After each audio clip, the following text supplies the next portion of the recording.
Most people review their year emotionally, and high performers, they review their year strategically, like preparing for a 100-mile run.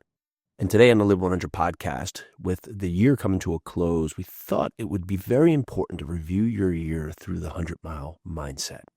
And if you're first time to the show, welcome. My name is Jason Yarusi. This is the Live 100 podcast, the place you come to break the habits that no longer serve you so you can break and build the life that you truly desire. And today we're talking about the 100-mile mindset. Now, I've run 200-mile races, a number of 50-mile races, 50Ks, 30Ks, 30 miles, a number of marathons.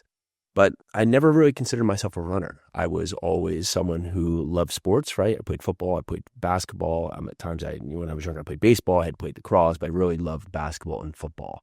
And as I grew and, went to college and then left college, I found that my time or my ability to get out and do those sports was it wasn't the freedom that I had earlier on when you could just go at any time when the game was around. So I started running, right? And it was running more as a thing to just stay fit. But what I found is that running is this game where you could just start running and stop. You could easily not go the distance, easily not complete the run because all you have to do is stop. That's it. And I started this in New York City, right? So there was a number of obstacles between running on streets, dodging cars, trying to get through people, find yourself to the West Side Highway, all these different things and all these different avenues that you could start and stop your race. But it's the energy and the ability to keep going, not only in your run, but in life, that serves you in the greatest capacity. Now, Live 100, it's about building your fitness, your focus, your financial capacity with tactical, actionable steps. And when you prepare for a 100-mile, it's not that you're thinking of the race in terms of miles. You're thinking of checkpoints. There was a time when I had, during COVID, one of the 100-mile races got canceled, but they said, okay, we will do this online, right? So we will do this where everybody can check in from wherever you are and do 100 miles. And so I was in New Jersey at the time, and logistically, the hardest point was while I was preparing for the run, I had to figure out how could I run 100 miles in New Jersey.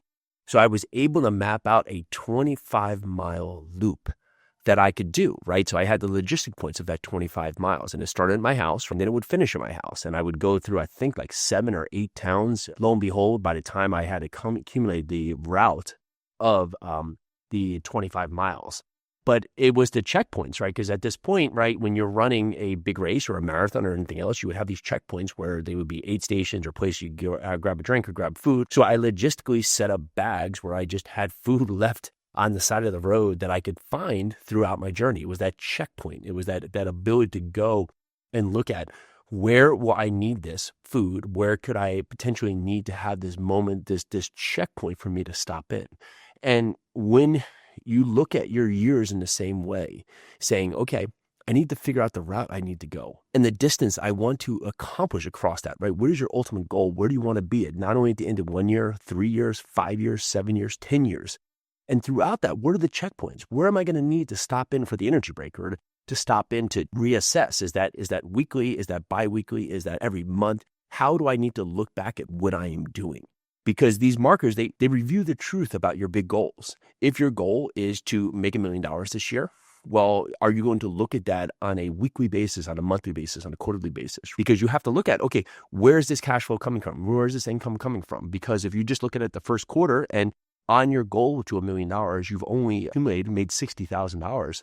Well, you're way off the mark. So now you're at least 1/4 of the year behind on understanding and looking at it and say, okay, what has happened in this first quarter? Am I ramping up where I intend that all of the income I'm going to make is on the latter part of the year based on all the energy and the work I'm putting in? If that's the case, great. Now let's keep in that path. Let's keep putting momentum. But if you were heavy loaded, that you were expecting to be on the point to making 1/4 of the income in quarter one, $250,000, what happened? Why did you fall off the mark? Were you not realistic with your expectation? Did you not do as many calls as you were supposed to? Did you not go out there and serve as many customers as you needed to? Was your marketing off point, right? You have to reassess and look at it. Why did I not hit the mark? When you do that, it reveals the truth about your big goals. Look and have the checkpoints. Next is the part here is we can start on these checkpoints. What is your physical capacity? What is your fitness?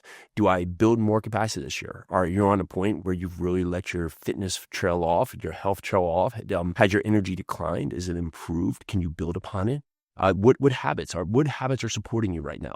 What time do you wake up? How do you start your morning? How do you get out of bed? Do you get out of bed and drink a glass of water? Do you get out of bed and drink a Coca-Cola? Do you get out of bed and go and have the sun, get outside and get exposure? Or do you go outside and actually have a cigarette? What are you doing? What are the habits that are supporting you? Because your fitness, it fuels your ability to perform in every area of your life. You want a strong mind, it's got to be supported by a strong body. Next is the checkpoint of focus. Where has your attention been?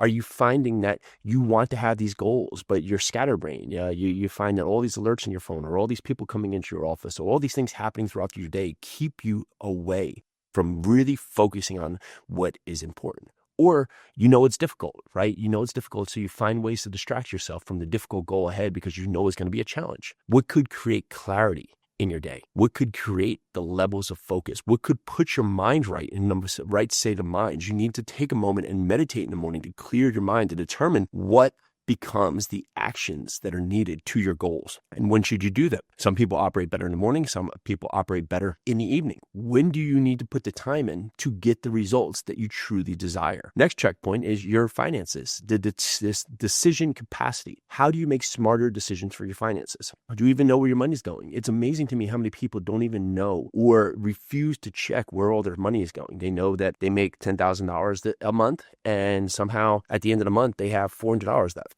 But where does that $9,600 go? Well, your guess is as good as mine. If you're not truly looking at the numbers, if you're not going through this, and it doesn't take much, go through your spending habits. Where does your money go each week, each month? If you look at this, you can ask yourself, okay, am I a byproduct of my habits and change for the good or for the bad? Is my money being spent on things that are not serving my goals? Is my money being spent recklessly where I have to go do more work and put in hours at something I don't want because I'm not truly being focused and putting the decision in to just stay with the numbers so I can get to my goals today, not lo behold tomorrow. Put in the work today. Understand that you don't have to judge your year. You don't have to look back and say, man, what a fool I was. But you have to be realistic that if you want to have grandeur goals, if you want to have the checkpoint to say, okay, I'm going to live 100, I'm going to get to the life that I desire, then you have to be truthful with yourself. You have to take out the year and extract the truth and say to yourself, you know what? I truly wasn't following the habits and rituals that serve the greater me. And that's okay. You follow this podcast because you go out to be your best self by doing the actions that get you the results. And if you want to do that, start today. Be reasonable, be actionable, look at it. Look at yourself through the 100-mile mindset. Ask yourself how the journey is going to go, where the checkpoint's going to go, and where those goals going to be at when you look back at the end of next year. Now, this can be helpful. Go out there and tag someone who needs to hear this. Go and share this podcast. Give us an honest rating and review. It helps us continue to get this show out to the masses. And we can tell you how thankful we are for you coming here because you want to live your life to 100. That serves each and every one of us starting today. Let's do this.